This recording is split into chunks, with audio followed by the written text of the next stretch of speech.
Salut à tous, c'est François Rousseau. Si vous êtes passionné par les voitures, vous êtes au bon endroit. Continuez à regarder, on va entrer dans le vif du sujet. Lors du fonctionnement d'une batterie de voiture, le conducteur a souvent besoin de la recharger en raison d'une perte de tension. À cette fin, de nombreux chargeurs de chargement et de démarrage ont été mis au point et commercialisés. La société Orion SPB a lancé son propre appareil, appelé Vimpel, qui s'est répandu parmi les automobilistes nationaux. Que sont les chargeurs Vimpel? Ce chargeur est très utile pour recharger facilement la batterie à acide de la voiture. Le boîtier en plastique est équipé de fentes d'aération permettant de ventiler les éléments électroniques. La partie avant comporte des boutons de commande et un écran LCD de petite taille. Il suffit de brancher le chargeur sur le secteur pour qu'il soit prêt à remplir ses fonctions. Ainsi, le bouton supérieur du Vimpel 57 est conçu pour régler l'ampérage. Le bouton inférieur permet de modifier la tension. Avant le début de la charge, le conducteur les règle sur les valeurs qui seront utilisées. Quant à l'écran, on peut y découvrir des informations telles que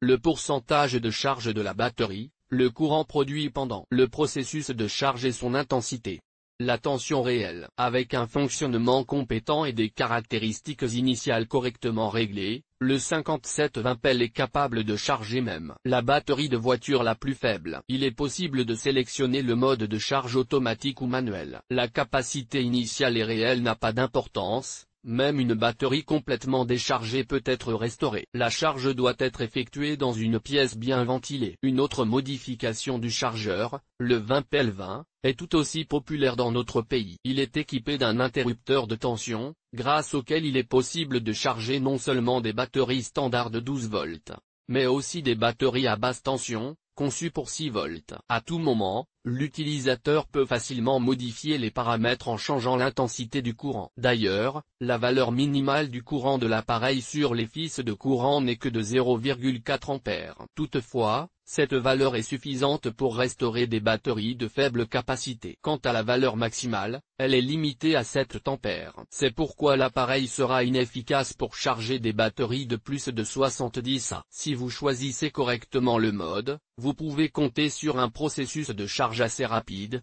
qui, soit dit en passant, peut être effectué à la fois en mode automatique et en mode manuel. Pour avoir une meilleure idée des forces et des faiblesses des chargeurs Vimpel, il est utile de comparer le tableau, lire aussi. Activer et désactiver le mode valet dans le système d'alarme. Avantage de l'appareil, inconvénient de l'appareil, prix abordable par rapport aux analogues étrangers de marques connues, efficacité relativement faible, présence de commutateurs de mode et d'un écran LCD standard, nombre insuffisant d'options auxiliaires, possibilité de charger en mode automatique ou manuel. De nombreux modèles sont technologiquement dépassés, possibilité de récupérer les batteries sulfatées les plus anciennes et les plus faibles, variation des paramètres de tension et de courant, possibilité d'être utilisé comme prédémarreur, séquence de charge de la batterie. Voyons comment charger une batterie de voiture sans entretien. Ces informations pratiques sont fournies dans le mode d'emploi et prévoient 2 modes d'utilisation différents de l'appareil. Le premier mode est donc entièrement automatisé. Le propriétaire de la voiture n'a aucun intérêt à régler lui-même les paramètres d'entrée, puisque l'électronique s'en charge à sa place. C'est l'option optimale utilisée sur les batteries sans entretien. Toutefois, avant de commencer à travailler, il est nécessaire de voir quels sont les paramètres réglés sur le chargeur. Il faut comprendre quels sont les critères maximaux qui peuvent convenir à ce type de batterie. Ces informations peuvent être trouvées dans le manuel technique du produit. Avant de régler la valeur de la tension et du courant, il faut connecter l'appareil au réseau électrique. Les bornes sont encore attachées à la batterie. Régler les paramètres et connecter le chargeur à la batterie. Si cela n'est pas fait, les données seront stockées dans la mémoire. Après avoir réglé les données d'entrée nécessaires,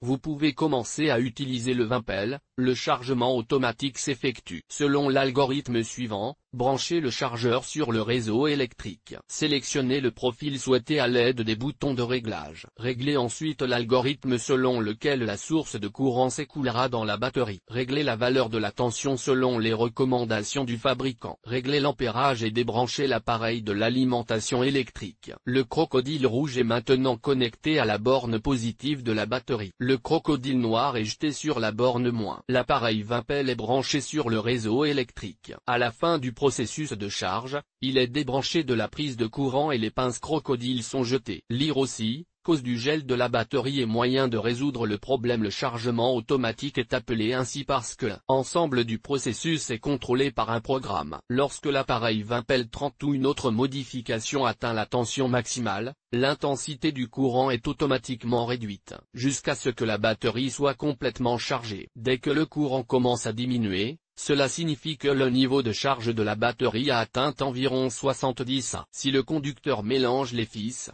l'écran doit afficher un message d'erreur. Cet appareil peut servir de dispositif de prédémarrage en mode automatique pour démarrer le moteur. Pour charger la batterie en mode manuel, suivez les instructions ci-dessous. Un fil avec une cosse isolante rouge est jeté sur le fil de courant positif. La pince noire est placée sur la borne négative de la batterie. L'appareil de charge est branché sur le secteur. Le niveau de charge est contrôlé manuellement par des paramètres tels que la tension, l'ampérage, le temps de charge, la densité du liquide électrolytique. L'appareil peut être arrêté dès que les valeurs requises sont atteintes. L'essence de la charge manuelle est que la tension appliquée à la batterie à la fin du processus sera inférieure à la tension nominale du chargeur. Le courant est fixé à 0,1 de la capacité de la batterie. Dans ce cas, il n'y a aucune restriction quant à la durée du processus de charge. Les automobilistes expérimentés doivent souvent charger la batterie de leur voiture, l'un le fait manuellement à l'ancienne, l'autre